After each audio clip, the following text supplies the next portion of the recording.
పొద్దునే ఒక కాల్ వచ్చింది, ప్రమోషన్ చేస్తారా అని. టాపిక్ ఏంటి అని అడిగితే కాంగ్రెస్ కి మద్దతుగా అన్నారు. అర్థం కాలేదు అని అన్నా. అంటే హెచ్సియుకి వాళ్ళు ఇట్లా చేస్తున్నారు కదా, దానికి మేము కొన్ని పాయింట్స్ పంపిస్తాం, కొంచెం మద్దతుగా మాట్లాడాలి. నేను చెయ్యను. మీరు చేసిందే తప్పు.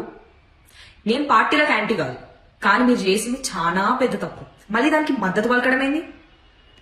మీరు ప్రకృతిని రూన్ చేసి ఫ్యూచర్ ని బిల్డ్ చేస్తా అన్నారు. ఫ్యూచర్ ని ఇక్కడ కూల్ చేసి ఫ్యూచర్ ని కడతా అన్నారు. అది కాకుండా ఆడోళ్ల మీద చేతులేసిండ్రు. మీకు ప్రకృతితో పెట్టుకుంటే, ఆడోళ్లతో పెట్టుకుంటే, ప్రకృతి ఆడోళ్ళు ఇద్దరు ఒకటే తెలుసా?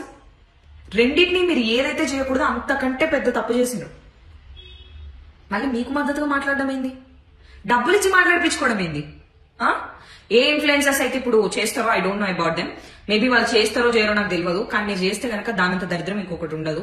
మీరు డబ్బులు కకృతి పడి గనక ప్రమోషన్స్ చేస్తే గనక డోంట్ డూ ఇట్. మీరు మనస్సాక్షిగా వాళ్ళు చేసిన తప్ప రైట్ అనేది మీకే తెలియాలి. So say no to this. Because deforestation చేస్తా అంటే దానికి సపోర్ట్ చేస్తున్న ఇన్ఫ్లుయెన్సెస్ ఎవరైనా సరే నా దృష్టిలో అయితే వాల్యూ ఉండదు. సో ప్లీజ్ గైస్, మీరందరూ ఒక సపోర్ట్ తో నుంచుంటారని అనుకుంటున్నాను.